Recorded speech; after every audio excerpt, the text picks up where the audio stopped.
देखो अब हम जो डिस्कस करने जा रहे हैं वो है कि significance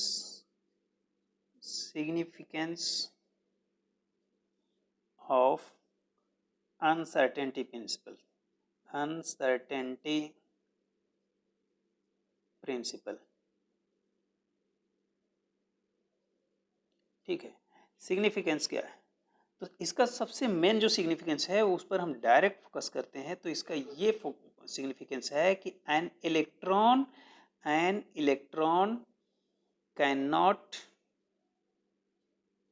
cannot exist in the nucleus।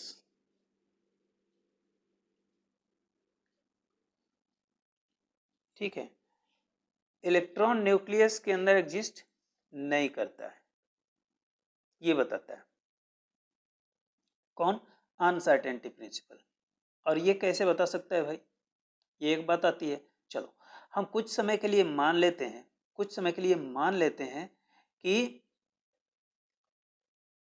Electron nucleus के अंदर है। ठीक है, in case electron is present in the nucleus, कुछ समय के लिए मान लेते हैं।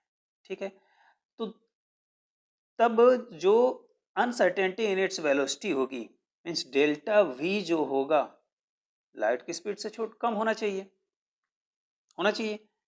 लिखते चलते हैं, कंफ्यूज हो जाओगे। देखो, if we consider that electron remains in the nucleus, होता तो नहीं है, लेकिन चलो हम मान लेते हैं कि होता है। अगर मान लेते हैं तो क्या हो सकता है कि तब जब न्यूक्लियस के अंदर है तो क्या हो सकता है? देन द अनसर्टेनिटी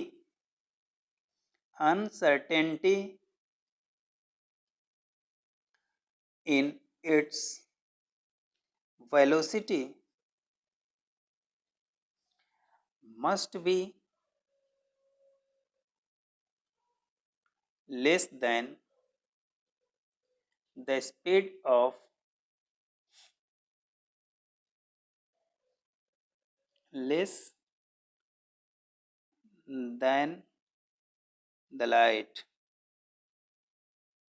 लाइट की स्पीड कितनी होती है? 3 × 10⁸ मीटर पर सेकेंड की होती है, तो इससे कम होना चाहिए।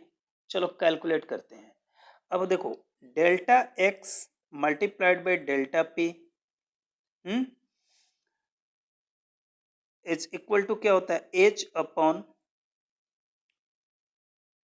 4 पाई। या तो बड़ा हो सकता है या तो फिर इक्वल हो सकता है। हमने इक्वल किया, अब इक्वल करके हम इसको मेजर करते हैं। ठीक है, और एक बात और आती है कि अगर इलेक्ट्रॉन न्यूक्लियस के अंदर है तो uncertainty in its position can not be more than diameter of the nucleus. भाई ये से भी हम लिख ही ले, क्या हो सकता है कि इफ यहां से less than the light and it sorry the uncertainty in its position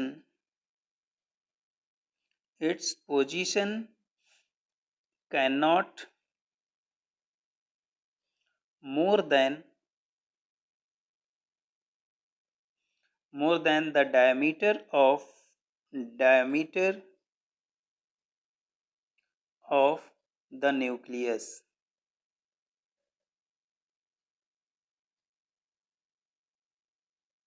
और न्यूक्लियस का डायमीटर कितना अप्रोक्स माना जाता है? 10⁻⁻15 मीटर। ठीक है, ये हमारे पास जो 2 पॉइंट्स हैं इसे हम लोग फोकस करके रखेंगे। ठीक है, एक पॉइंट ये, एक पॉइंट ये। अब यहाँ से देखो, हम कैलकुलेशन को पिक करते हैं। तो delta x into delta P की जगह हम क्या लिख सकते हैं बताओ? एम डेल्टा वी लिख सकते हैं। ये कितना हो जाएगा, h/4 हो जाएगा, होगा। अब delta v is equal to क्या हो सकता है, h/4 m डेल्टा x हो सकता है भाई। m delta x moves in right side, it will be as divide, it is in the in multiplication, it will be in divide in right side। अब इनकी अगर वैल्यू रख दो तो कितना आएगा, 6.626 into 10⁻⁻34 watt KG metre square per second upon 4 multiplied by pi की value कितनी होती है, 3.143 होती है, इनटू स्पीड सॉरी पाई हो गया। मास कितना होता है इलेक्ट्रॉन का, इलेक्ट्रॉन का मास 9.1 इंटू 10⁻⁻31 kg। और डेल्टा एक्स अनसर्टेनिटी, ये तो यहाँ पर बताया हुआ है, uncertainty in its position can not be more than the diameter of the nucleus, तो इतना ही हम कंसीडर कर लें, 10⁻⁻15 not -5, it will be -15 okay, multiplied by 10⁻⁻15 metre. जब आप इसको कैलकुलेट करते हो तो आपकी अप्रोक्स वैल्यू आती है 5.79 इंटू 10⁻10 मीटर पर सेकेंड, जो आपकी स्पीड ऑफ लाइट से काफ़ी ज़्यादा है। अब स्पीड ऑफ लाइट से ये ज़्यादा है तो मतलब साफ है कि लेस देन तो है नहीं, ज़्यादा है, ज़्यादा है तो मतलब साफ है कि electron can not exist in the nucleus. Is that okay.